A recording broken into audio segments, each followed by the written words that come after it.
बताओ बीवी कैसी होनी चाहिए? बीवी ऐसी होनी चाहिए जो पति के घर आते ही बोले पहले खाना गर्म करूँ या आपको।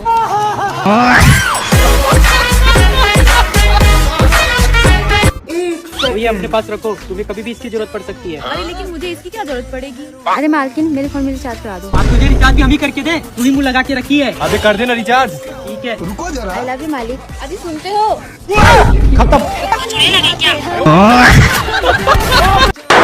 है कोई? लेकिन एक सेकंड। हाँ भैया कौन? सर मैं सरकार की तरफ से सर्वे करना आया। किस चीज के? सर आप मैरिड अनमैरिड? मैरिड।